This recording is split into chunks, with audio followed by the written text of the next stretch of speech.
Hello, Peter Von Easem from Kootenai Extreme Hunting Adventures. Today, get the privilege to come and see how you skin a deer with a golf ball.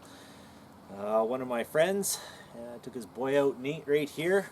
Managed to shoot this, shot a stud buck here, nice little 4-point, not so little actually. And we're just gonna go. We're gonna show you how to do this properly without getting too much hair on the body and everything. Before we can take the hide off, we have to prepare all four legs.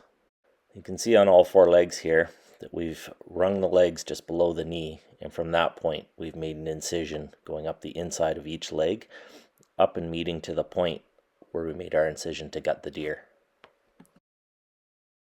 Once the legs are done, we're just going to skin the neck down a bit, creating a collar. And we're going to use that collar to wrap around the golf ball, and then we'll take a rope and then we're going to choke it right around that golf ball there. We found that you can use pretty much any size rope, but if you use a smaller diameter rope, it'll actually choke around that golf ball without slipping off as you're pulling with your vehicle or quad.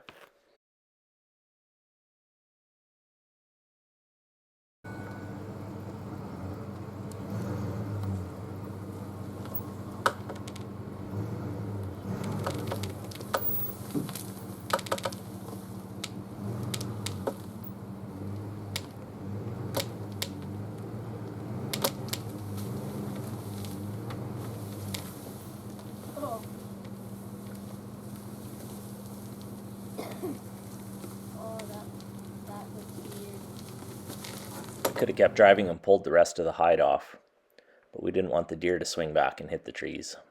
If you don't have a meat pole like we do, just tie the antlers or head to a tree and put a tarp underneath the body. Then when the hide comes off, all the meat will stay nice and clean as it lands on the tarp. After looking at this, there's hardly any hairs whatsoever on the body. Nate, thanks a lot for letting us use your deer for this. I really appreciate it.